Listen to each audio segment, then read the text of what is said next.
പോണ്ടിൽ ആരാണ് ഈ 1.5 kg 1000 1200 വില വരുന്ന ഫുഡ് കൊടുക്കാറ്?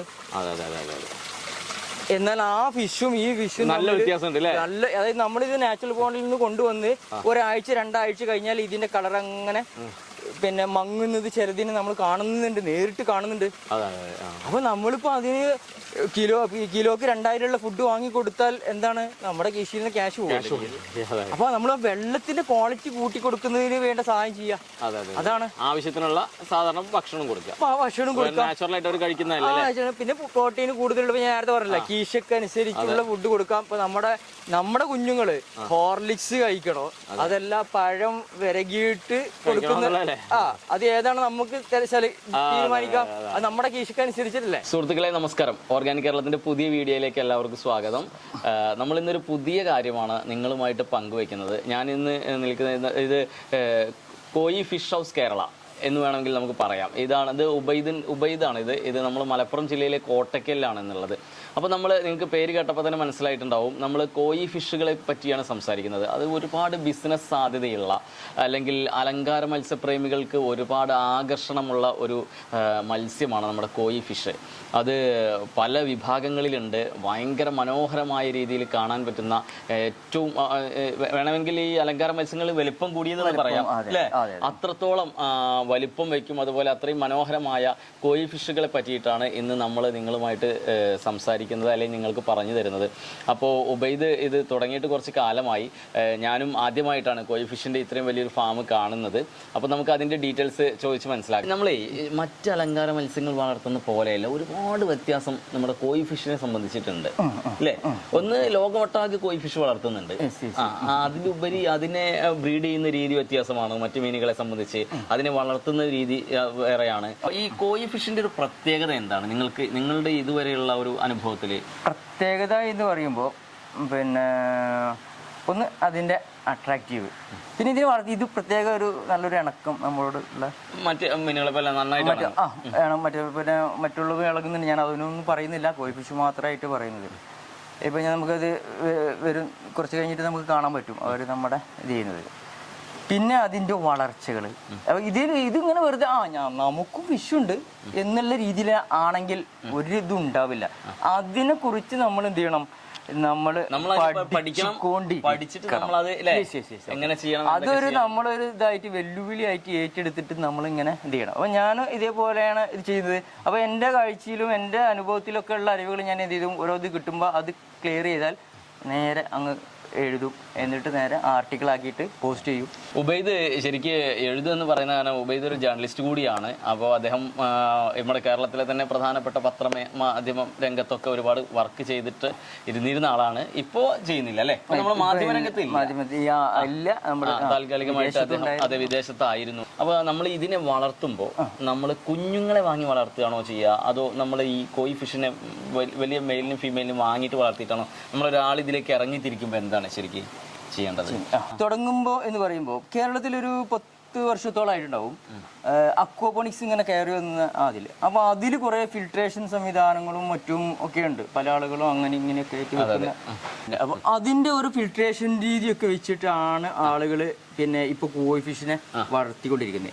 എന്നാൽ അവിടേക്ക് വരെ എത്താത്ത ആളുകളുണ്ട്. അതായത് ഒരു ബക്കറ്റ് അല്ലെങ്കിൽ ഒരു കുഴി കളച്ചിട്ട് ഷീറ്റ് ഇട്ടിട്ട് വെള്ളം നിറച്ച് അതിൽ കൊണ്ടുവന്നിടാം. ഒരു 2-3 ദിവസം 4 ദിവസം ഒരാഴ്ച കഴിഞ്ഞാൽ എന്താണ് ഇത് ചത്തുപോകുന്നത്, ഫിഷ് ചത്തുപോകും. ശരിക്കും കോയി ഫിഷിനെ പിന്നെ വളർത്തുന്നത് അതിൻ്റെ ഫിൽട്രേഷൻ അതായത് ഇപ്പം ഒരാഴ്ചയിൽ വെള്ളം അടിയിൽ നിന്നുള്ള വേസ്റ്റ് എടുത്തിട്ട് നമ്മുടെ കൃഷിയിലേക്കൊക്കെ നനച്ചു കൊടുക്കുന്ന ഒരു സിസ്റ്റമുണ്ട്. അപ്പം അത് നമ്മുടെ തിലാപ്പിയ അതുപോലുള്ള മത്സ്യങ്ങൾ, തീറ്റ മത്സ്യങ്ങളൊക്കെ അങ്ങനെയെങ്കിൽ ഓക്കെ. അതെന്താണ്, ഒരു 6 മാസം കഴിഞ്ഞാൽ അതിനെ പിടിച്ച് ഭക്ഷിക്കുകയോ വിൽക്കുകയോ ചെയ്യാനുള്ളതാണ്. അത്രയേ ഉള്ളൂ അതിന്റെ കാലാവധി. അപ്പൊ നമുക്ക് 6 മാസം അങ്ങ് തട്ടിമുട്ടി അങ്ങ് ഇത് ചെയ്താൽ മതി. കോയി ഫിഷിനെ സംബന്ധിച്ചിടത്തോളം അങ്ങനെയല്ല. ഒരു പിന്നെ അതല്ല, നമ്മൾ ഒരു പക്ഷേ മരിച്ചു പോയാലും ഒരു ജീവിച്ചിരിക്കുന്ന ഒരു ഇതാണല്ലോ. അപ്പോൾ നമ്മൾ ആ രീതിയിലുള്ള സംവിധാനങ്ങൾ അവർക്ക് ചെയ്തു കൊടുക്കണം. ഒരിക്കലും തന്നെ ഫിൽട്രേഷൻ ഇല്ലാതെ ഇതിനെ വളർത്തരുത്. ഫിൽട്രേഷൻ ഇല്ലാതെ വളർത്തിയാൽ ഇത് ഞാൻ നേരത്തെ പറഞ്ഞ പോലെ ഒരു ആഴ്ച വരെ അങ്ങ് പോവും. എന്നിട്ട് അതിൽ നിന്ന് അമോണിയ, കാരണം ഇവിടെ വേസ്റ്റ് കൂടുതലാണ്, അപ്പോൾ അതിൽ നിന്ന് അമോണിയ ഉണ്ടായിട്ട് എന്ത് ചെയ്യും, ഫംഗസ്, വെള്ളത്തിൽ ഫംഗസും മറ്റു കാര്യങ്ങളൊക്കെ വരും. എന്നിട്ട് മെഡിസിനുകൾ അതിൻ്റെ പിന്നാലെ നമ്മൾ പോകണം. അപ്പോൾ നമ്മൾ എന്തെങ്കിലും ഒരു ഫംഗസ് എന്തെങ്കിലുമൊക്കെ ഉണ്ടായാൽ ഇതിനെന്താണ് ട്രീറ്റ്മെൻറ്റ് അന്വേഷിക്കണം. അതെ അതെ. ഇന്നത്തെ കാലത്ത് മനുഷ്യൻ്റെ മെഡിസിനുകളും ടെസ്റ്റുകളും വരെ 3-4 ലാബിൽ കൊണ്ടാക്കി കൊടുത്താൽ പിന്നെ പല റിസൾട്ടല്ലേ, വിവാദങ്ങൾ ചാനൽ കാണുന്നത്. അപ്പോൾ അത്രയും നല്ല പെർഫെക്റ്റ് ആയിട്ട് നിരീക്ഷിക്കാനൊക്കെ ഉള്ള മനുഷ്യന്മാരുടെ മെഡിസിൻ ഇങ്ങനെ ഇരിക്കെ ഈ ഫിഷിന്റെ മെഡിസിന്റെ ക്വാളിറ്റി എത്രയായിരിക്കും? അപ്പോൾ നമ്മൾ ആ രോഗം വരാതിരിക്കുന്നതിനാണ് നമ്മൾ ശ്രദ്ധിക്കേണ്ടത്. ആ വരില്ല എന്ന് ഞാൻ 100% നമ്മുടെ ഫിൽറ്റർ ഒരു അസുഖവും വരില്ല എന്നുള്ളത് 100% ഞാൻ ഓർഗാനിക് കേരളം എന്ന് പറയുന്ന പ്രേക്ഷകർക്ക് വാക്ക് തരും. ഇതുമായി ബന്ധപ്പെട്ട് എന്ത് ഇതുണ്ടെങ്കിലും അത് ഞാൻ ഏറ്റു, അങ്ങനെ തന്നെ പറഞ്ഞുതരാം. അപ്പോൾ ചില ആളുകൾ ചോദിക്കും ഇത് 24 hours ഇടണോ എന്നുള്ളത്. അത് ഇതിനെക്കുറിച്ച് എന്താണ് ഫിൽട്രേഷൻ എന്ന് അറിയാത്തത് കൊണ്ടാണ് ആ ചോദ്യം വരുന്നത്. അതിലൂടെ വെള്ളം ഇങ്ങനെ ഒലിച്ചു പോകും. ഞാൻ നമ്മുടെ എല്ലാ പ്രേക്ഷകർക്കും മനസ്സിലാകുന്ന രീതിയിൽ അതിൽ സ്റ്റാൻഡേർഡോ അങ്ങനെ ഒന്നുമില്ല നമ്മുടെ ഇതിൽ കേട്ടോ. അപ്പോൾ അത് ഞാൻ അങ്ങനെ തന്നെ പറയുന്നത്. ആ വെള്ളം ഒലിക്കുമ്പോഴാണ് അതിലുള്ള ഈ സൂക്ഷ്മജീവികൾക്ക്, ബാക്ടീരിയകൾക്ക് എന്നിട്ട് ഓക്സിജൻ കിട്ടുക. അപ്പോൾ അത് മുറിഞ്ഞാൽ ഇപ്പം ഫിഷിന് അവിടെ നിന്ന ഫിഷ് ചത്തുപോയില്ലേ, അതേപോലെ ഈ ഓക്സിജൻ, ഈ ബാക്ടീരിയകൾ നമ്മൾ ഫിൽട്ടർ ഓഫ് ചെയ്താൽ ഈ ബാക്ടീരിയകൾ അത് നശിച്ചു. അതുകൊണ്ട് ഫിൽട്രേഷന്റെ ഗുണം കിട്ടുന്നില്ല. ഫിൽട്രേഷൻ നമ്മുടെ പോണ്ടിൽ ഒരു പക്ഷേ ക്രിസ്റ്റൽ കളർ വെള്ളമായിരിക്കും, അതുകൊണ്ട് കാര്യമില്ല. മനസ്സിലാകുന്നുണ്ടോ? അതാണ് ഫിൽട്രേഷൻ കൊണ്ട് നമ്മൾ ഉദ്ദേശിക്കുന്നത്. ഞാൻ ചോദിച്ചതായിരുന്നു, അതായത് നമ്മൾ ഒരു സ്റ്റാർട്ട് ചെയ്യുകയാണെങ്കിൽ ഇതിന് കുഞ്ഞുങ്ങളെ കൊടുന്നാണോ നമ്മൾ ഇത് ചെയ്യുന്നത്, അതോ എങ്ങനെയൊക്കെ? അതായത് ഈ കൊണ്ടുവരുന്ന ആൾ തുടക്കക്കാരനായിരിക്കും അല്ലെ, വളർത്തുന്ന തുടക്കക്കാരനാകുമ്പോൾ ശരിക്കും എന്താ ചെയ്യുക, ഞാനൊരു 3 ഇഞ്ചിന് താഴെയും കൊണ്ടുവരാതെ 3+, അത് നമ്മൾ നാട്ടിൻപുറങ്ങളിലൊക്കെ പറയും കേട് കഴിഞ്ഞത് എന്ന് പറയും. അതിനെ കൊണ്ടുവന്നാൽ അതൊക്കെ ചെറിയതിന് രോഗപ്രതിരോധ ശേഷി കുറവാണ്. വലുത് ഒരു 3-4 ഇഞ്ചിനവിടെ തുടങ്ങിയാൽ കുറച്ചൊക്കെ മെച്ചേർഡായിട്ട് വരണം. അപ്പോൾ അവരെ ഇതേ കൊണ്ടുവന്നിട്ട് നമ്മൾ എന്ത് ചെയ്യുക, അത് ഒരിക്കലും തന്നെ നമ്മളെ പോണ്ടിൽ ഇപ്പം നിങ്ങൾ ഇന്ത്യൻ നോർമൽ ലോക്കൽ അങ്ങനെയൊക്കെ കേട്ടിട്ടുണ്ടാവും.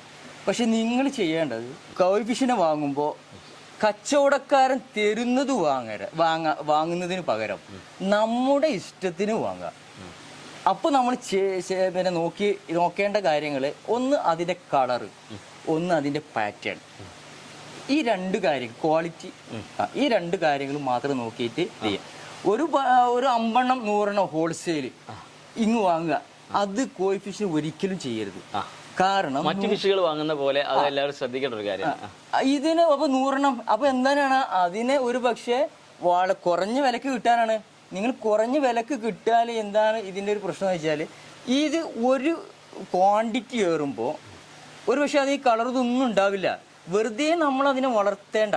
അപ്പോൾ അതിന് നമുക്ക് നല്ല പാറ്റേൺ, നല്ല കളറൊക്കെ ഉള്ള ഫിഷിനെ ബാധിക്കും. അതിൻ്റെ വേസ്റ്റും അതിനെ നമ്മളെ പരിചരിക്കുന്ന ഇതൊക്കെ എന്താണ് നമുക്ക് ഇതിനെ നഷ്ടപ്പെടുകയാണത്.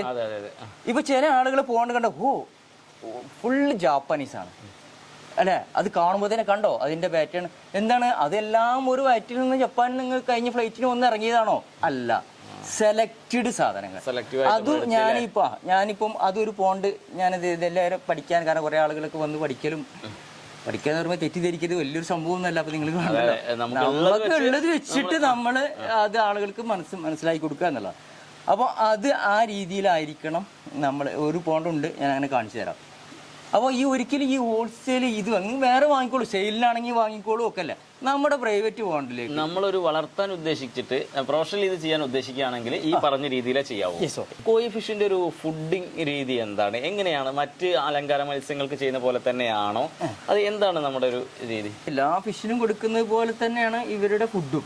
ഇവരുടെ പിന്നെ നമ്മള് ഫുഡുകൾ തന്നെ ആയിരിക്കും, പെല്ലറ്റ് ഫുഡുകൾ എന്നല്ല, മറ്റു ഫിഷുകളും മറ്റുള്ളതെല്ലാം തിന്നുമല്ലോ, പായലുകള് ഒക്കെ തിന്നുന്നത്. ഇവർക്കും നമ്മൾ ആ രീതിയിൽ തന്നെ പെല്ലറ്റ് ഫുഡുകളിൽ തന്നെ വില കൂടുതലുണ്ട്. അത് നമ്മുടെ കീശക്കനുസരിച്ച് നമുക്കത് കൊടുക്കാം. ഇന്ന ഫുഡാണ് നല്ലത് എന്നുള്ളതില്ല. അപ്പോൾ നമ്മുടെ ഫസ്റ്റ് ടാങ്ക് ഇതാണ് അല്ലേ? ഇതാണ് ഇതിന്റെ എന്തൊക്കെ ഈ ടാങ്കിന്റെ വിശേഷങ്ങൾ ആദ്യം ഒന്ന് പറയാം. ഇത് എത്ര വലിപ്പം എന്താണ് നമ്മൾ ഇത് ചെറിയ കുട്ടികളാണോ? ഇതിൽ ചെറിയ ചെറിയ കുട്ടികളെന്നല്ല, നമ്മൾ അത്യാവശ്യം സെയിലിന് ഭാഗമായിട്ട് ഞാൻ നേരത്തെ പറഞ്ഞല്ലോ ഒരു 4-5 മെച്ചേർഡ് ആയിട്ടുള്ള അത്തരം കുട്ടികളാണ്. കുഞ്ഞുങ്ങളാണ്. ഒരിക്കലും പിന്നെ നമ്മുടെ പോണ്ടിലെ ക്വാണ്ടിറ്റിയെ നിങ്ങൾ എന്ത് ചെയ്ത് പിന്നെ മാതൃകയാക്കരുത്. ഒരു സെയിൽ പർപ്പസും കൂടിയാണല്ലോ നമ്മുടെ. അപ്പൊ ഇങ്ങനെ ക്വാണ്ടിറ്റി ആകുമ്പോൾ ഗ്രോത്ത് കാണിക്കില്ല, ഡെൻസിറ്റി ഹൈ ഡെൻസിറ്റി അല്ലേ. ഇതിൽ നമുക്ക് വേണ്ടത് നമ്മൾ നേരത്തെ പറഞ്ഞ പോലെയുള്ള പിന്നെ ഫിൽട്രേഷൻ ആണ്. അതിന്റെ പിന്നെ സോളിഡ് വേസ്റ്റുകൾ വലിച്ചെടുക്കാൻ നമ്മൾ മെക്കാനിക്കൽ ഫിൽട്ടർ എന്നുള്ള രീതിയിൽ ഇപ്പം നമ്മളിപ്പോൾ ഒരു 2500 ലിറ്റർ വെള്ളമാണ് എന്നുണ്ടെങ്കിൽ ഈ ടാങ്ക് 2500 പ്ലസ് 3 ഇരട്ടി, അതായത് പിന്നെയും ഒരു 2500, അപ്പം 10000. അപ്പം നമ്മൾ മിനിമം ഒരു 10000 ലിറ്റർ പെർ അവറിൻ്റെ സബ്മേഴ്സിബിൾ പമ്പെങ്കിലും നമ്മൾ വെക്കണം നമ്മുടെ പോണ്ടിൽ.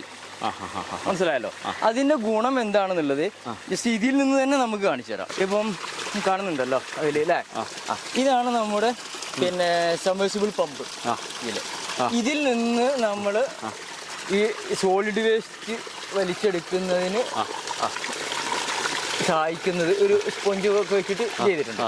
ഇതിൽ നിന്ന് തന്നെ നമ്മൾ എന്താണ് മറ്റൊരു ബക്കറ്റ് വെച്ചിട്ട് വലകളും വെച്ചിട്ടുണ്ട്. ഓക്കെ, ഈ വലയുടെ അടിയിൽ നമ്മൾ എന്ത് ചെയ്തിട്ടുണ്ട്, ഒരു ബയോ ഫിൽട്രേഷൻ എന്നുള്ള രീതിയിൽ നമ്മൾ ഇത് താൽക്കാലികമാണ് നമ്മുടെ സെയിൽ പർപ്പസ് എന്നുള്ള രീതിയിൽ. അപ്പൊ ഇതിൽ നമ്മൾ ബയോബോള് അത്തരം സാധനങ്ങളൊക്കെ ഇതിന്റെ അടിയിലിട്ടുണ്ട്. ഇത് ഒരു ബക്കറ്റിൽ ഇതിൽ തന്നെ കൊടുക്കാൻ പാടില്ല. കാരണം വെച്ചിട്ടുണ്ടെങ്കിൽ ഇത് നമ്മുടെ ഫിൽട്രേഷൻ അവിടെ നടക്കണം. അതെ, ഫിൽട്ടർ നമ്മുടെ മെക്കാനിക്കൽ ഫിൽട്ടർ എന്നുള്ള രീതിയിൽ ഇവിടെ നടക്കണം. ഇതിന്റെ മുകളിൽ നടക്കുമ്പോഴാണ് ഇതിന്റെ വേസ്റ്റ് എല്ലാം ഇതിൽ കിട്ടുള്ളൂ. ഇതിന്റെ അടിയിൽ നിന്ന് നമ്മൾ ഔട്ട് കൊടുക്കുന്നു അങ്ങനെ. എന്നിട്ട് ഇതിന്റെ ഔട്ട് ആണ് ഇത്. ഓക്കെ, അപ്പൊ ഇത് നമ്മളിങ്ങനെ ഒരു ഡയറക്റ്റ് കൊടുക്കുകയാണെങ്കിൽ ഇത്ര വരെ കൊടുക്കുകയാണെങ്കിൽ എന്തിനാ ഇവിടെ ഒരു എൽബോ ഒക്കെ കൊടുത്തിട്ടുള്ളത്? ഇവിടെ കൊടുക്കുകയാണെങ്കിൽ എന്താണ് ഇതിൽ വെള്ളം ചാടുന്ന ഇങ്ങനെ ഒരു ചാട്ടം ഉണ്ടാവും. നേരെ മറിച്ച് ഇവിടെ നമ്മളൊരു എൽബോ ഇങ്ങ് ഇട്ട് കൊടുക്കുന്നത് ഈ വെള്ളത്തിന്റെ ഫോഴ്സ് കൂട്ടുന്നതിന് വലിച്ചെടുക്കുന്നതിന് സഹായിക്കും. അങ്ങനെയാണ്. അപ്പൊ ഈ ബക്കറ്റ് എന്തായാലും ഓവർഫ്ലോ ആകുന്നതിനൊക്കെ കുറച്ചൊക്കെ നമുക്ക് ഇത് കിട്ടും. പിന്നെ മാത്രമല്ല ഇവിടെ പവറായി. അപ്പൊ ഇതിൽ തന്നെ ഇത്തരം അത് പ്ലംബർമാർക്കൊക്കെയാണ് അതിനെ പറ്റി കൂടുതൽ അറിയാൻ പറ്റും. ഈ വെള്ളത്തിന്റെ ശക്തി മറ്റൊക്കെ നമ്മൾ സ്കൂളിലുണ്ടായിരുന്നു, അന്ന് നമ്മൾ അത്ര കാര്യം ശ്രദ്ധിച്ചിട്ടില്ല. ഇതിപ്പം ഈ നമ്മുടെ വെള്ള ടാങ്കിലൊക്കെ വളഞ്ഞിട്ടും തിരിഞ്ഞിട്ടൊക്കെ കൊടുത്തിട്ടുണ്ടാവുമല്ലോ മുകൾക്കൊക്കെ. അപ്പൊ നമ്മൾ എന്തിനാണ് ആ എൽബൊക്കെ അവിടെ കൊടുത്തിട്ടുള്ളത് വെറുതെ എന്ന് ധരിക്കാറുണ്ട്. അപ്പൊ അതൊക്കെ ഇതിന്റെ ഭാഗമായിട്ട് കൊടുക്കുന്നതാണ്. മനസ്സിലായല്ലോ? ഇതിന്റെ കപ്പാസിറ്റി എന്ന് പറഞ്ഞാല് നമ്മളിപ്പോ ഈ പോണ്ട് ഏറ്റവും അടിയിൽ നിന്ന് ഇതിപ്പോ ഒരു അടി വെള്ളത്തിൽ നിർത്തിയിട്ടാണ് അല്ലെ. ഇത് അടിയിൽ നിന്ന് ഇതുവരെ നമ്മൾ വെള്ളം പിന്നെ എത്ര വെള്ളം ഉണ്ട് എന്ന് അളക്കുന്നതിന് നമ്മൾ ഒരു ഫോർമുലയുണ്ട്. ഇത്രയാണ് നമ്മൾ വെള്ളം നിർത്തുന്നുണ്ടെങ്കിൽ അടിയിൽ നിന്ന് നമ്മൾ എന്ത് ചെയ്യുക, സ്കെയിൽ വെച്ച് അളക്കുക. അപ്പൊ ഇതൊരു 70 സെന്റിമീറ്റർ ആണ് എന്നുണ്ടെങ്കിൽ ഈ 0.70 ഇൻറ്റു പിന്നെ നമ്മൾ നീളം എത്രയാണെന്ന് നോക്കാം, ഇത്ര മീറ്റർ. അപ്പൊ അതേ ഇൻറ്റു പിന്നെ വീതി അതേ ഇൻറ്റു 1000 എന്ന് കൊടുത്താൽ നമ്മുടെ പോണ്ടിൽ എത്ര വെള്ളം ഉണ്ട് എന്ന് നമുക്ക് അറിയാൻ പറ്റും. മനസ്സിലായല്ലോ? അത് ഒരു കോഴി ഫിഷ് പിന്നെ വളർത്തുന്ന ഹോബിസ്റ്റിന് നിർബന്ധമായിട്ട് അറിഞ്ഞിരിക്കണം. ഇതിപ്പോ എത്ര പ്രായമായിട്ടുള്ള കുഞ്ഞുങ്ങളാണ് നിങ്ങൾ ഇതിന്റെ വലിപ്പം എങ്ങനെയാണ്? ഓക്കെ. അപ്പോൾ ഇതിൽ നമ്മളൊരു സെയിൽ പർപ്പസ് എന്നുള്ള രീതിയിലാണ് നമ്മൾ ചെയ്യുന്നത്. ഇതിലൊരു നമ്മളൊരു 3-4 ഇഞ്ച് സൈസാണ് നമ്മൾ കിടക്കുന്നത്. അല്ല, അതിൽ താഴെ ഉണ്ട്, പക്ഷെ നമ്മൾ 3 ഇഞ്ച് ആ രീതിയിലാണ് നമ്മൾ കൊടുക്കാറുള്ളത്. നേരത്തെ നമ്മൾ പറഞ്ഞല്ലോ ഏതിനെയാണ് നമ്മൾ വളർത്താൻ നല്ലത് എന്നുള്ളത്. അപ്പൊ അത് ഒരു തുടക്കക്കാരനായിട്ടുള്ള ഒരു ഹോബിസ്റ്റ് കോഴി ഫിഷിനെ എങ്ങനെയാണ് തിരഞ്ഞെടുക്കേണ്ടത് നമ്മൾ കാണിക്കാൻ പോകുന്നത്. നമ്മളിങ്ങനെ കയ്യിൽ കുറച്ച് കൊടുത്തു നോക്കാം. സാധാരണ ഒരു കയ്യിലേക്ക് വരുമോ? അത് എപ്പോഴും വരുമോ? അതാ നേരത്തെ നിങ്ങൾ പറഞ്ഞില്ലേ, ഒരു ഇണക്കമുള്ള ഇനത്തിൽ പെടുന്നതല്ലേ. അപ്പൊ പിന്നെ കണ്ടില്ലേ, കയ്യിൽ കയറി കഴിക്കും അല്ലേ അത്. അപ്പൊ ഇതില് നമുക്ക് പല വെറൈറ്റികളും ഉണ്ട്. ഇപ്പൊ നമ്മൾ സാധാരണ കൊടുക്കാറുള്ളത് ഇപ്പൊ ഒരു ഞാൻ പറഞ്ഞില്ലേ ചെറുതിന് പ്രതിരോധശേഷി കുറവാണ്. ഒരു 4 ഇഞ്ചൊക്കെ 3-4 ഇഞ്ച് ആ സെയിലിനുള്ളത് എന്നുള്ള രീതിയിൽ ഞാൻ ഇത് ചെയ്യാം. ഇവരിങ്ങനെ അവർക്ക് അറിയാം പിടിക്കാനാണെന്ന്. അപ്പൊ നമുക്ക് എന്ത് ചെയ്യാം, കോരിയിട്ട് കാരണം കയ്യിൽ കിട്ടാൻ പ്രയാസമാണ്. കയ്യിൽ വരും ഇങ്ങനെ. അപ്പൊ നേരത്തെ പറഞ്ഞത് നമ്മൾ കച്ചവടക്കാരൻ തരുന്നതല്ല കോയിഫിഷ്യനെ വാങ്ങേണ്ടത് എന്ന് പറഞ്ഞല്ലോ. അപ്പൊ നമ്മൾ സാധാരണ കൊടുക്കുന്നത് ഒരു ബ്രീഡിൽ നിന്ന് വരുന്ന സാധനം. ഇപ്പൊ ഇതുണ്ടല്ലേ, ഇത് കളർ ഇല്ലാത്തതും ഉണ്ട്. ഓക്കെ, ഈ കളർ കളർ എന്നാൽ ആ കളറും പാറ്റേണും ഉള്ള സാധനം ഉണ്ട്, കണ്ടില്ലേ? അപ്പൊ ഇതേപോലെ ആയിരിക്കണം നമ്മൾ സെലക്ട് ചെയ്യാം. ഇനിയിപ്പോ അതിനൊരു 10 രൂപ 5 രൂപ ഏറെയാണ് എന്നിരുന്നാൽ അതാണ് നമുക്ക് നല്ലത്. ഇപ്പൊ നമ്മുടെ അടുത്ത ടാങ്ക് ഇതാണ് അല്ലേ? ഇതാണ് ഇത്. ഇവിടെ നിങ്ങൾക്ക് പിന്നെ കറക്റ്റ് ആയിട്ട് കാണാം, വെള്ളം തെളിഞ്ഞു നിൽക്കണം. ഫിൽട്രേഷൻ ഒക്കെ മറ്റുള്ള രീതി തന്നെയാണ് ഉണ്ടാക്കിയിട്ടുള്ളത്. പിന്നെ നമ്മൾ കോയിഫിഷ്യനെ വളർത്തുമ്പോൾ പിന്നെ നേരത്തെ പറഞ്ഞല്ലോ, ഹോൾസെയിലായിട്ട് നോയിറ്റിങ് ചവറുകളൊക്കെ വന്നതിന് പകരം സെലക്റ്റഡ് ആയിട്ടുള്ള ഫിഷുകൾ വളർത്തുക. പരമാവധി നമ്മൾ നീളത്തിൽ പോണ്ട് ഉണ്ടാക്കുകയാണെന്നുണ്ടെങ്കിൽ പ്രധാനമായിട്ട് നമ്മൾ ശ്രദ്ധിക്കേണ്ട ഒരു കാര്യം, ഇപ്പൊ നിങ്ങൾ കാണുന്നുണ്ടല്ലോ, വെള്ളം അവിടെയും ചാടുന്നുണ്ട്, അവിടെയും ചാടുന്നുണ്ട്, നമ്മുടെ ഫിൽട്രേഷന്റെ ഇവിടെയും ചാടുന്നുണ്ട്. ഇപ്പം ഇതില് നമ്മൾ ശ്രദ്ധിക്കാനുള്ളത്, ഇതിന്റെ ഔട്ട് പോകുന്നത് ഇവിടെ ഒരു ഇത് കൊടുത്തിട്ടുണ്ട്. അപ്പൊ ഇവിടെ ഈ വെള്ളം ഇവ ചാടുമ്പോൾ ഇതിന്റെ ഇവിടെയുള്ള വേസ്റ്റുകളൊക്കെ ഇങ്ങനെ ഇവിടെ നിന്ന് കറങ്ങിയിട്ട് ഇങ്ങ് വരും. അപ്പൊ നമ്മൾ കുറച്ച് വലിയ പൈപ്പ് ഔട്ട് കൊടുത്തിട്ട് ഇതിങ്ങനെ അങ്ങ് കൊടുത്തിട്ട് അങ്ങേ അറ്റത്ത് സ്പീഡ് ചാടുന്നു. അപ്പൊ നമ്മള് അവിടെയുള്ള വേസ്റ്റും കൂടി നമ്മൾ എന്ത് വേണം, നമ്മുടെ ഇവിടെ വന്നിട്ട് ഇതിന്റെ നമ്മള് ഇത് കൊടുത്താണ് അവിടെ ഒരു വെച്ചിട്ടേ വേസ്റ്റ് ഒക്കെ ഇങ്ങനെ ഇത് വലിച്ചെടുക്കും. അപ്പൊ ഒരിക്കലും തന്നെ എവിടെയും ഇതിന്റെ വേസ്റ്റ് തങ്ങി നിൽക്കില്ല. അപ്പൊ പോണ്ടിൽ പ്രധാനമായിട്ട് ശ്രദ്ധിക്കേണ്ട ഒരു സംഭവമാണ് ഒരു ഓളം ഉണ്ടാക്കി കൊടുക്കുക, റൊട്ടേഷൻ ഉണ്ടാക്കി കൊടുക്കുക, വേസ്റ്റ് നിൽക്കാതിരിക്കുന്നതിന് വേണ്ടിയിട്ട് കേട്ടോ. ഇപ്പൊ നമ്മൾ ഇറങ്ങിയപ്പോ തന്നെ അവരൊക്കെ വന്നിട്ടുണ്ട്. അതെ, കാണാം എന്താണ് കൈ കയറി കഴിക്കുന്നുണ്ടോ?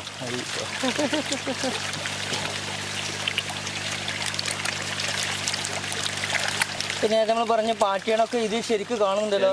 അപ്പൊ കുറച്ച് അതിനെക്കാട്ടും കുറച്ച് വലുതാണ് ഇത്. ഇതും സെയിലിനുള്ള തന്നെയാണ്. ഇനി നമ്മള് നമ്മുടെ പ്രധാന ഭാഗങ്ങളിലേക്ക് കിടക്കാണ്, ഫിഷിന്റെ മനോഹരമായ കാര്യങ്ങളിലേക്ക് ചെറുതിൽ നിന്ന് വലുതിലേക്ക്. അതെ, വലുതിലേക്ക് നമ്മള് വലുതിന്റെ ഫസ്റ്റ് സ്റ്റേജ് ആണ് ഈ കാണുന്നത് അല്ലേ? അല്ല, വലുത് വേറെയാണ്. അതിനെ അല്ല, ഇത് കഴിഞ്ഞിട്ട് വേറെ. ഇതിപ്പോ എത്ര മാസമായതാണ്? ഇതില് മാസം കുറെ ഉള്ളത് ഉണ്ട്. പിന്നെ നല്ല വലിപ്പമുള്ളതുണ്ട് അല്ലേ? വലിപ്പമുള്ളതുണ്ട്. അപ്പൊ ഇതിൽ നിന്നൊക്കെ ഇതിന്റെ വലുതിൽ നിന്നൊക്കെ ആയിരുന്നു നമ്മളൊരു പ്രൊജക്റ്റ് ഉണ്ടായിരുന്നല്ലോ, നമ്മൾ കർഷകർക്ക് ഫ്രീ ആയിട്ട് കൊടുക്കുന്ന ഒരു സംവിധാനം. അത് കർഷകർക്ക് അങ്ങനെ ഒരു പരിപാടി ഉണ്ടായി, നമ്മൾ ഇതിൽ പറഞ്ഞിട്ടില്ല, ആളുകൾക്ക് അറിയാൻ വേണ്ടി. അത് ശരിയാണ് കേട്ടോ. എങ്ങനെയാണ് ഈ പരിപാടി? നാച്ചുറൽ പോണ്ട് ഉണ്ടെങ്കിൽ നമ്മുടെ ബ്രൂഡ് സ്റ്റോക്കിനെ നമ്മൾ ഫ്രീ ആയിട്ട് കൊടുക്കും അവർക്ക്. എന്നിട്ട് അവർ ബ്രീഡ് ചെയ്തതിന് ശേഷം ഈ പാരന്റ്സിനെ നമുക്ക് തിരിച്ചു തരണം. പാരന്റ്സിന് നമുക്ക് തിരിച്ചു തരണം. അപ്പൊ നമ്മൾ കൊടുക്കുമ്പോൾ അതിനൊരു മാർക്കറ്റിന്റെ കുറഞ്ഞൊരു വില നമ്മൾ ഇട്ട് വെക്കും. അത് തിരിച്ച് കൊണ്ടുവരുമ്പോൾ നമ്മൾ ഈ പൈസ തിരിച്ചു കൊടുക്കും. അപ്പൊ എന്താണ് അത്, നിങ്ങൾ പൊട്ടനാ എന്ന് ചോദിച്ചവരുണ്ട് എന്നോട്. പക്ഷെ ആ പൊട്ടൻ തന്നെയാണ്. കാരണം അതിൽ നമുക്ക് കുറെ കണ്ണീരൊപ്പം പറ്റിയിട്ടുണ്ട്. ഇപ്പൊ കേരളത്തിലൊരു 20ഓളം നമ്മളത് പ്രഖ്യാപിച്ചതിന് ശേഷം 20ഓളം കർഷകർക്ക് നമ്മൾ കേരളത്തിലെ ഇതിൽ കൊടുത്തിട്ടുണ്ട്. അതല്ലേ? ഒരു പ്രാവശ്യം കൊണ്ടുപോയാലും പിന്നെയും വന്ന് കൊണ്ടുപോയിട്ടുണ്ട്. തിരിച്ചു പദ്ധതി വിജയിച്ചിട്ടുണ്ട്. അപ്പൊ അതിൽ നിന്ന് കൊടുക്കണ അങ്ങനെ ഇതിലും നമ്മള് ബൂഡ് സ്റ്റോക്കിൽ നിന്ന് കൊടുക്കാറുണ്ട്. ഇതിൽ നിന്ന് അതിന് കൂടുതൽ കൊടുത്തിരുന്നത് എന്നർത്ഥം. അതെ, ഇതിൽ അങ്ങനെ കൊടുക്കുന്ന ഒരു ടാങ്ക് ആണ് ഇത്. അങ്ങനെ ഒരു ടാങ്ക് എന്നർത്ഥത്തില്ല, ഇതിലും ഉണ്ടായിരുന്നു എന്നർത്ഥം. നമ്മളത് പറഞ്ഞപ്പോൾ അങ്ങനെ ഓർമ്മ ഒന്നേ ഉള്ളൂ. ഓക്കെ. അപ്പൊ അതിൽ നിന്ന് ആ കർഷകർ എന്ത് ചെയ്യണം, അവർക്ക് അതിൽ നിന്ന് കുഞ്ഞുങ്ങളെ വിൽക്കാം. അതിൽ ഒരു കമ്മീഷനോ ഒന്നും നമുക്ക് വേണ്ട.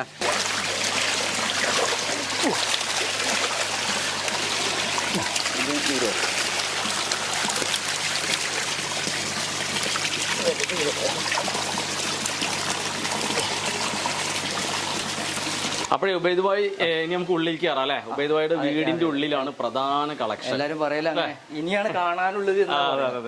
അതാണ് നമ്മുടെ വേറെ അവിടെ പോയി വീടിന്റെ ഉള്ളും നമ്മള് മീനെ കൊണ്ട് നിറച്ചിരുന്നു അല്ലേ?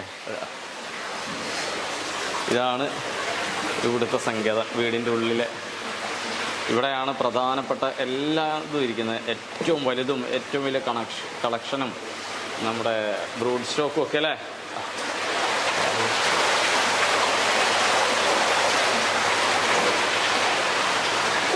നമ്മളെ വീടിൻ്റെ ഉള്ളിലേക്ക് എത്തി, നമ്മുടെ ഫൈനലായിട്ടുള്ള സ്ഥലത്തേക്ക് അല്ലേ. അതെ അതെ അതെ. എന്താണ് ഇങ്ങനെ വീടിൻ്റെ ഉള്ളിൽ ഇത് സെറ്റ് ചെയ്യാണ്ടായ ഒരു കാര്യം എന്താണ്? വീടിൻ്റെ ഉള്ളിൽ സെറ്റ് ചെയ്യാൻ വീടിൻ്റെ ഒരു റൂം അവർക്കായിട്ട് അങ്ങ് നൽകിയതാണ്. എല്ലാവരോടും പറയാറുള്ളതാണ്. സാധാരണ റൂം അതിൻ്റെ മകൾക്ക് ഇതിൻ്റെ മകൾക്ക് ഇത് കോഴി ഫിഷിന് എന്ന് പറഞ്ഞിട്ട് ഒരു റൂം അങ്ങ് കൊടുത്താണ് കിട്ടതാ. അത്രയും അതിൻ്റെ ഒരു ഇതായതുകൊണ്ടാണ്. അതെ അല്ലേ, ഞാനിത് പറയാൻ കാരണം ഇതാണല്ലോ നമ്മുടെ ബ്രൂഡ് സ്റ്റോക്ക് അല്ലേ. ഇതിൽ നമ്മളെ ബ്രൂഡ് സ്റ്റോക്ക് ഉണ്ട്. അപ്പോൾ നമ്മുടെ കോഴികളെ ഏതൊക്കെയാണ് പരിചയപ്പെടാൻ അല്ലേ നമ്മുടെ പ്രേക്ഷകർക്ക്. അപ്പോൾ ഇതാ കുറച്ച് കോഴി ഫിഷിനെ ഇത് ഏത് വിഭാഗത്തിൽപ്പെട്ടതാണ്? ഇത് നമ്മള് പിന്നെ കൊഹാക്കു എന്ന് പറയുന്ന കൊഹാക്കു റെഡ് ആൻഡ് വൈറ്റ് സുലഭമായിട്ട് കിട്ടുന്നതാണ് നമുക്ക്. അതല്ലേ എല്ലാവരുടെ കയ്യിലുള്ള ഒരു ഇതാണ് അല്ലേ. എല്ലാവരും. അപ്പോൾ നമ്മളത് നല്ല കോസ്റ്റ്ലി ഇല്ല, കോസ്റ്റ്ലി ഇല്ല. ഇപ്പൊ അതിന്റെ ഇത് പോയി. കാരണം കുറച്ച് വർഷങ്ങൾക്ക് മുന്നേ ഒക്കെ ഇതൊന്നും കാണാൻ കിട്ടിയിരുന്നില്ല. എല്ലാം ഇമ്പോർട്ടഡ് ആയിരുന്നു. അല്ല ഇതൊക്കെ വ്യത്യാസം അതില് ആ കൊഹാക്കുവിൽ തന്നെ വ്യത്യസ്ത ഇനങ്ങളാണ്. അല്ല കൊഹാക്കുവിൽ സ്കെയിലസ്, അതായത് ഈ മത്തി പോലെയുള്ള തൊലി ഉള്ളത് സ്കെയിൽഡ് എന്ന് പറയും. ആ തൊലി ഇല്ലാത്ത സ്കെയിലസ് എന്ന് പറയും. ഇപ്പം ഇതില് സ്കെയിലസ് ആണ്, കണ്ടോ കണ്ടില്ലേ. അതേപോലെ ഇതല്ലേ തൊലി ഇല്ല. തൊലി ഉള്ളത് കാണണമെങ്കിൽ ഒന്ന് പിടിക്കേണ്ടി വരും, ഞാനത് ശ്രദ്ധിക്കില്ല. ഓക്കെ, അപ്പം ഇത് വാങ്ങുമ്പോൾ കൊഹാക്കുവിനെ വാങ്ങുമ്പോൾ നമ്മളെന്താ ചെയ്യുക, ഇതുപോലെ പാറ്റേണുള്ളത് കേട്ടോ, പാറ്റേണുള്ളതിനെ നോക്കിയിട്ട് വാങ്ങാം. മനസ്സിലായല്ലോ. അപ്പോൾ ഏകദേശം ചെറുപ്പത്തിൽ നമുക്ക് അറിയാൻ പറ്റുന്ന തരത്തിലുള്ളതിനെ വാങ്ങാൻ ഞാൻ നേരത്തെ നമ്മൾ പറഞ്ഞിട്ടുണ്ടല്ലോ. ഇതാണ് നമ്മുടെ ബ്രൂഡ് സ്റ്റോക്ക് ആണ്. ഇത് തുടക്കക്കാർക്കൊക്കെ തുടങ്ങാൻ പറ്റിയ ഇതാണോ? അതായത് തുടക്കക്കാർക്കാണെങ്കിൽ ഇപ്പോൾ ഇത് സുലഭമായിട്ട് കിട്ടുന്നതും വില കുറവും ഒക്കെ തന്നെ ആയിരിക്കും. കാരണം നല്ല കളറും പാറ്റേൺ ഉള്ളതിന് കുറച്ച് വില ഉണ്ടാവും. എന്നിരുന്നാലും ഇതിൽ നിന്നും തുടങ്ങുക, തുടക്കക്കാരായ ആള് ഇതിന്ന് തുടങ്ങാൻ നല്ലത്. അതെ, അടുത്ത ആൾക്കാരെയും വരാം അല്ലേ. അടുത്ത ഇതിൽ ഉഡ്സൂരി എന്ന് പറയുന്ന ഇനത്തിൽപ്പെട്ടതാണ്. ഉഡ്സൂരിയാണ് ക്ഷീരോ ഉഡ്സൂരി, ബ്ലാക്ക് ആൻഡ് വൈറ്റ്. ഈ കോഴി ഫിഷിലെ ബ്ലാക്ക് ആൻഡ് വൈറ്റ് വരുന്നത് മറ്റൊരു ഉള്ളത് ബെക്കോയിലാണ് ബ്ലാക്ക് ആൻഡ് വൈറ്റ് വരുന്നത്. ഇതില് ഷിരോ ഉഡ്സൂരി, ബെക്കോ. ഈ കോഴി ഫിഷിലെ ബ്ലാക്ക് ആൻഡ് വൈറ്റ് രണ്ട് തരത്തിലാണെന്ന് പറഞ്ഞു. ഈ സാധനമാണ് ഉഡ്സൂരി, ഇതാണ് ബെക്കോയിൽ വരുന്ന ബെക്കോ. അപ്പോൾ അതിൽ ബ്ലാക്ക് ആൻഡ് വൈറ്റ് രണ്ടും മാറ്റില്ലേ. അത് ഇതിൻ്റെ പാറ്റേണിലും മാറ്റമുണ്ട്. ഇത് ബ്ലാക്ക് ആൻഡ് വൈറ്റ് പുള്ളികളൊക്കെ ആയിരിക്കും ഉണ്ടാവുക, മനസ്സിലായല്ലോ. ഇത് ഇങ്ങനത്തെ പാറ്റേൺ ആയിരിക്കും. ഇതിലെങ്ങനെയാണ് പെണ്ണ് തിരിച്ചറിയാന്ന് പറഞ്ഞു? ഓക്കെ, രണ്ട് രീതിയിൽ നമുക്ക് കോഴി ഫിഷിനെ പിന്നെ ആണ് മെയിലും ഫീമെയിലും തിരിച്ചറിയാൻ പറ്റും. അതിൽ ഞാൻ ഒന്ന് പറഞ്ഞുതരാം. ഒന്ന് അങ്ങനെ പെട്ടെന്ന് എല്ലാവരും ചെയ്ത് നോക്കരുത്. ഇത് ബ്രീഡിങ് പർപ്പസിന് മാത്രമേ ചെയ്യാവൂ. അപ്പോഴാണ് നമുക്ക് ഇതിനെ തിരിച്ചറിയേണ്ടത്. അപ്പോൾ നോർമലി ആയിട്ട് ചെയ്യാവുന്നത് മെയിൽ എന്ന് പറയുന്നത് ഈ ഒരു നേരെയായി സ്ട്രൈറ്റ് ആയിരിക്കും, മനസ്സിലായോ? പിന്നെ അല്ലേ, വയറുവശവും ഒക്കെ സ്ട്രൈറ്റ് ആയിരിക്കും. ഇനി ഫീമെയിൽ എന്നുള്ള രീതിയിൽ ഇപ്പം ഇതിൻ്റെ ഒരു വയറ് അടിവശം ഒന്ന് വീർത്തതായിക്കോട്ടെ, പക്ഷേ ഇത് നമുക്ക് കൺഫേം അല്ല, മനസ്സിലായല്ലോ. അപ്പോൾ കൺഫേം ആക്കുന്നത് നമ്മൾ ബ്രീഡിങ് പർപ്പസിന് മാത്രമാണ്. ഇത് നമ്മൾ കാരണം വെച്ചാൽ ഇതെല്ലാവരും അനുകരിക്കുന്ന പ്രത്യേകം അങ്ങ് പറയാണ്. ഇനി നമ്മൾ ബ്രീഡിങ് പർപ്പസിനാണെങ്കിൽ നമ്മൾ എങ്ങനെയാണ് ആണും പെണ്ണിനും തിരിച്ചറിയുക എന്നുള്ളതാണ്. ഇത് നമ്മൾ ഇതല്ല ഒരു വൈറ്റ് ദ്രാവകം വരുന്നത് കണ്ടോ, ഇതിൽ കിട്ടുന്നുണ്ടോ? അതിൽ പ്രേക്ഷകർക്ക് കാണുന്നുണ്ടോ എന്ന് അറിയില്ല. കണ്ടോ, അടിയില്ലേ, കാണുന്നില്ലേ അവിടെ? ഓക്കെ, അപ്പോൾ ഇത് മെയിലാണ്. ഇതിന് ഭയങ്കര സ്ട്രെസ് ആയിട്ടാണ് ഇപ്പോൾ നമ്മൾ നിൽക്കിയത്. കാരണം ഞാൻ ചെയ്യുന്നത് എല്ലാവർക്കും കാണാൻ വേണ്ടിയിട്ടാണ്. ഇത് ഒരിക്കലും തന്നെ തമാശക്ക് ചെയ്യരുത്. ഫീമെയിൽ ആണെങ്കിൽ ഒന്ന് ബൾജ് ചെയ്തിരിക്കും, ബൾജ് ചെയ്തിരിക്കും എന്നുള്ളത് നമ്മൾ ഒറ്റ വ്യൂവിൽ അങ്ങനെ നോക്കേണ്ടത്. ഇനി കൺഫേം ചെയ്യുന്നതിന് വേണ്ടിയിട്ട് നമ്മൾ എന്ത് ചെയ്യുക, ഇതിപ്പോൾ ഏകദേശം വയറ് വീഴ്ത്തിട്ടുണ്ട്. അപ്പോൾ നമ്മൾ അതിനെയും അതേപോലെ ഒന്ന് ജസ്റ്റ്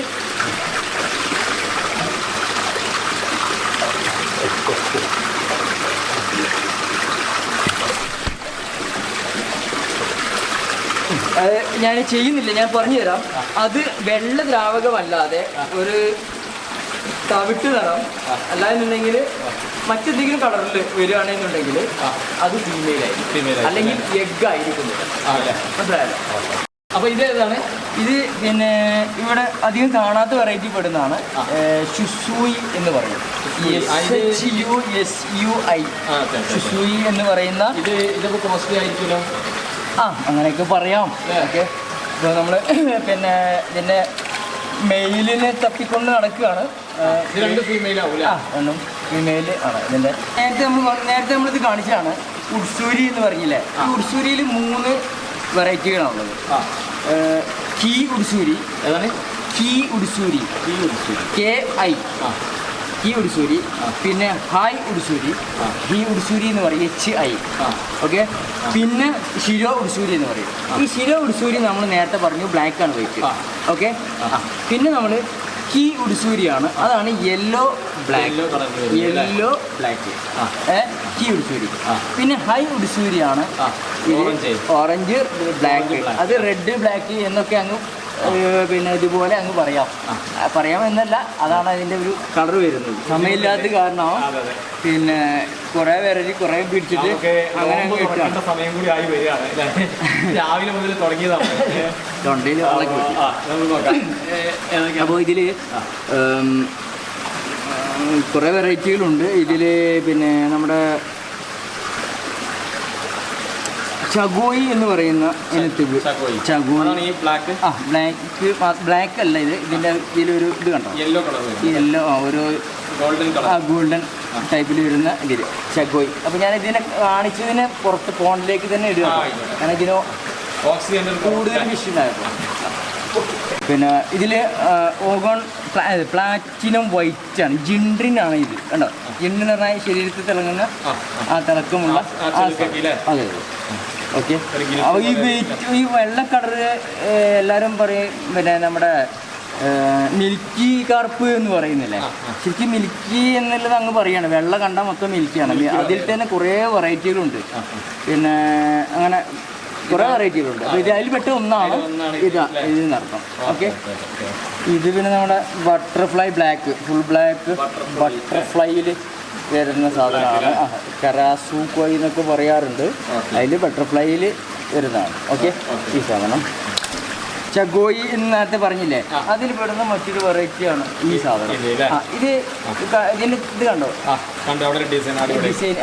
ഇത് സെൻട്രലുണ്ട്. ഇത് വെളിച്ചത്ത്, അതായത് വെയിലത്താണ് ഇതിൻ്റെ ആ ഒരു ഷൈനിങ് ഇത് കിട്ടുന്നത് കേട്ടോ. ഓക്കെ, ഷോവ ഇനത്തിൽ വിടുന്ന സാധനമാണ്. അല്ലല്ല, 3 കളറുണ്ടല്ലോ അല്ലേ? അതിൽ 3 കളറിൽ ഒന്ന് സാങ്കേല് വരുന്നുണ്ട്, പിന്നെ ഷോവയിലും വരുന്നുണ്ട്. പിന്നെ പൊതുവെ എല്ലാവരും നമ്മളിവിടെയൊക്കെ പറയുന്ന ട്രൈ കളർ എന്ന് പറയുമല്ലോ, ഇത് ഷോവ തന്നെയാണ് കേട്ടോ. യമബുഗി യെല്ലോ, യമബുഗി എന്ന് പറയും. യമബുഗി ഓഗോൺ ഈ സാധനം ഉണ്ടല്ലേ, യെല്ലോ. ഓക്കെ, സാധനമാണ് ഹരിവാക്കി എന്ന് പറയുന്നത്. ഹരിവാക്കി പിന്നെ യെല്ലോ വൈറ്റ് ഹരിവാക്കി. ഓക്കെ, ഇത് ഗോഷിക്ക് നമ്മൾ നേരത്തെ പറഞ്ഞു, അതിൻ്റെ വലുതിനെ കാണിച്ചു തന്നല്ലേ ആ സാധനം. സത്യം പറഞ്ഞാൽ അങ്ങേയറ്റം എത്തിയിട്ടുണ്ട്. പിന്നെ ഓക്സിജനും ഇല്ല. എന്തായാലും അതെ, നമ്മളെ ഈ എല്ലാ ഫിഷും നമ്മുടെ പ്രേക്ഷകർ കാണുന്നുണ്ട്. വെറൈറ്റികളെല്ലാം തന്നെ ഉണ്ട്. കൂടുതൽ ഡീറ്റെയിൽസിന് അദ്ദേഹത്തെ നേരിട്ട് കോൺടാക്ട് ചെയ്താൽ മതി നമ്മുടെ വീഡിയോ കാണുമ്പോൾ. അപ്പോൾ ഇത് നമ്മൾ അടുത്ത സെക്ഷൻ അല്ലേ, ഇതാണ് ഇവിടുത്തെ ഏറ്റവും വലിയ ആളുകൾ അല്ലേ? വലിയ ആളുകളെ ഉണ്ട്. ഇതിൽ മറ്റേത് ഒക്കെ ഉണ്ട്. ഒന്ന് ജസ്റ്റ് നമ്മൾ വൈറ്റ് കാണാൻ വേണ്ടിയിട്ട് കുന്തിക്കല്ല അങ്ങനെ വെച്ചിട്ട് മറ്റേത് ഒരു ഇനിയും കൊണ്ട് പോകുമ്പോൾ പറഞ്ഞാൽ നമ്മളെ ഗോഷിക്ക്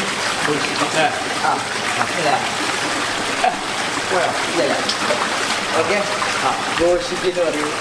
പിന്നെ മത്സുബ മഞ്ഞ അല്ല അതിൽ പെടുന്ന. പിന്നെ ഇത് നമ്മുടെ ഫേവറേറ്റ് ഷോവ എന്ന് പറയുന്ന നല്ല വെയിറ്റ് ഉണ്ട് അല്ലേ? പിന്നെ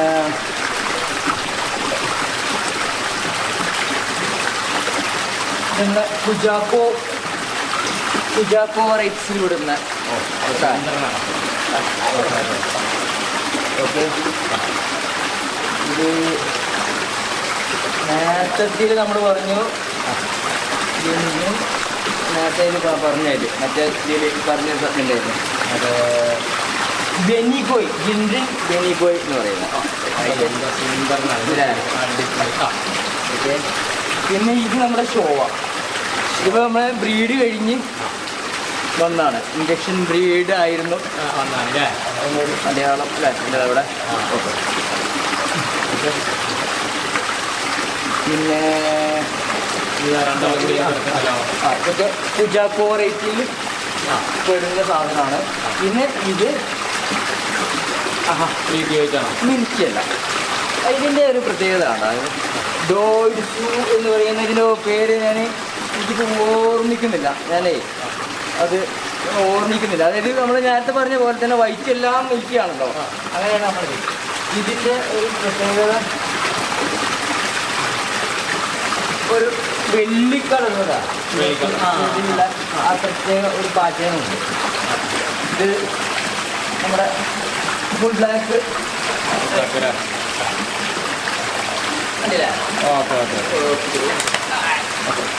എങ്ങനെയാണ് ഇവരുടെ ബ്രീഡിങ് എന്നാണ് സാധാരണ കോഴിക്കാർപ്പിന് എന്തോ ഇഞ്ചക്ഷനൊക്കെ വെക്കുമെന്ന് അങ്ങനെയൊക്കെ പറയുന്നത് കേട്ടിട്ടുണ്ട്. എങ്ങനെയാണ് ഇവരെ ബ്രീഡ് ചെയ്യുന്ന രീതി എങ്ങനെയാണ്? അതായത് നാച്ചുറൽ ബ്രീഡിംഗ് ഉണ്ട്, പിന്നെ ഇഞ്ചക്ഷൻ ബ്രീഡിംഗ് ഉണ്ട്, പിന്നെ നമ്മൾ കൈക്കൊണ്ട് അത് പിന്നെ അനസ്തേഷ്യ ഒക്കെ കൊടുത്തിട്ടുള്ള അങ്ങനെ പിന്നെ 2-3 തരത്തിലാണ് ബ്രീഡിംഗ് ഉള്ളത്. അപ്പോൾ നമുക്ക് നാച്ചുറൽ ബ്രീഡിംഗ് ആണ് ഞാൻ ഏറ്റവും നല്ലത് എന്നല്ല. നമ്മൾ ഇവിടെയൊക്കെ നമ്മുടെ നാട്ടിലൊക്കെ ഫസ്റ്റ് ആയിരിക്കും ആളുകൾ ഇത് ചെയ്യാം. അതിൽ നിന്ന് പിന്നെ തുടക്കത്തിൽ നാച്ചുറൽ ബ്രീഡ് ചെയ്ത് അതിൽ നിന്ന് പ്രചോദനം ഉൾപ്പെടെ നമ്മളത് പുതിയ പിന്നെ ഇത് തേടി പോവുകയായിരിക്കുമല്ലോ ഉണ്ടാവുക. അപ്പോൾ നാച്ചുറൽ പോണ്ടിൽ നിന്ന് പിന്നെ നാച്ചുറൽ ബ്രീഡിങ്ങിൽ നിന്ന് തുടങ്ങാം. ഞാൻ സാധാരണ ചെയ്യാറുള്ളത് നാച്ചുറൽ ബ്രീഡാണ്.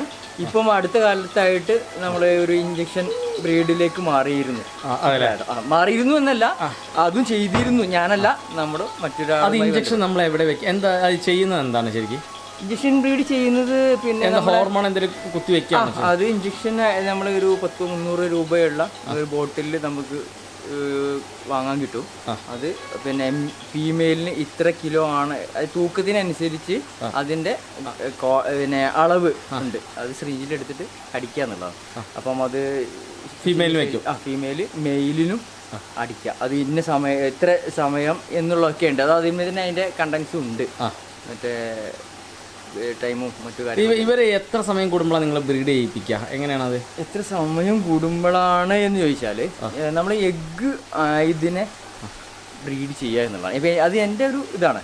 നമ്മൾ എഗ്ഗ് ഉള്ളതിനെ നമ്മൾ ബ്രീഡ് ചെയ്യിപ്പിക്കുക എന്നുള്ളത്. അതൊരു പക്ഷേ അപ്പോൾ മറ്റൊരു സമയത്ത് പിന്നെ ഒരു ബ്രീഡ് ചെയ്താൽ പിന്നെ അടുത്ത ബ്രീഡ് എന്നാണ് എന്നുള്ളതാണ്. അപ്പോൾ എന്നെ സംബന്ധിച്ചിടത്തോളം ഒരു എഴുതപ്പെട്ട ഉത്തരം കൊടുക്കാൻ നമുക്ക് കഴിയില്ല. നമുക്ക് അത് ബ്രീഡിന് പാകമായാൽ നമുക്കത് ചെയ്യാറാണ് പതിവ്. സുഹൃത്തുക്കളെ, അപ്പോൾ നിങ്ങൾ നമ്മുടെ ഉബൈദിൻ്റെ ഈ ഫാം കണ്ടല്ലോ അല്ലേ? നോക്കൂ, കോയി ഫിഷിനെ ഏറ്റവും ആത്മാർത്ഥതയോടുകൂടി വളർത്തുന്ന ചുരുക്കം ചില ആളുകളിൽ ഒരാളാണ് ഉബൈദ്. ഇദ്ദേഹം നിങ്ങൾക്ക് മനസ്സിലായിട്ടുണ്ടാവും, ഇതിപ്പോൾ നമ്മുടെ റംസാൻ വ്രതത്തിൻ്റെ കാലമാണ്. അപ്പോൾ നമുക്ക് നോമ്പ് തുറക്കേണ്ട സമയം ഏകദേശമായി. നമ്മൾ രാവിലെ 10 മണി മുതൽ തുടങ്ങിയതാണ്. അപ്പോൾ ഞങ്ങൾക്ക് ഒരുപാട് സന്തോഷമുണ്ട് ഇത്രയും ആത്മാർത്ഥമായിട്ട് നമുക്ക് ഈ കാര്യങ്ങൾ പറഞ്ഞു തന്നതിൽ. തീർച്ചയായിട്ടും നിങ്ങൾ ഉബൈദിനെ കോൺടാക്ട് ചെയ്യണം. ഞാൻ നമ്പർ നമ്മുടെ വീഡിയോയിൽ കൊടുക്കുന്നുണ്ട്. ഉബൈദിനെ പോലെയുള്ള ആളുകളൊക്കെ ലോകമൊട്ടാകെ അറിയട്ടെ. കാരണം ഇത്രയും ആത്മാർത്ഥതയോടുകൂടെയുള്ള കർഷകർ നമ്മുടെ യുവാക്കൾക്കിടയിലുണ്ട് എന്നതിൻ്റെ ഏറ്റവും വലിയ തെളിവാണ് ഉബൈദ്. അപ്പോൾ എല്ലാവരും കോൺടാക്ട് ചെയ്യണം. മലപ്പുറം ജില്ലയിലെ കോട്ടക്കലിനടുത്താണ് ഈ സ്ഥലം. തീർച്ചയായിട്ടും നമുക്ക് ഇതുപോലെയുള്ള കർഷകരെ തേടി ഇനിയും മുൻപോട്ട് പോകേണ്ടതുണ്ട്. ഓർഗാനിക് കേരളം ഒട്ടും വൈകാതെ അടുത്തൊരു വീഡിയോയിലൂടെ നിങ്ങൾക്ക് മുമ്പിലേക്ക് വീണ്ടും എത്തും. അതുവരെ ഇതുവരെ തന്ന എല്ലാ സപ്പോർട്ടോടും കൂടി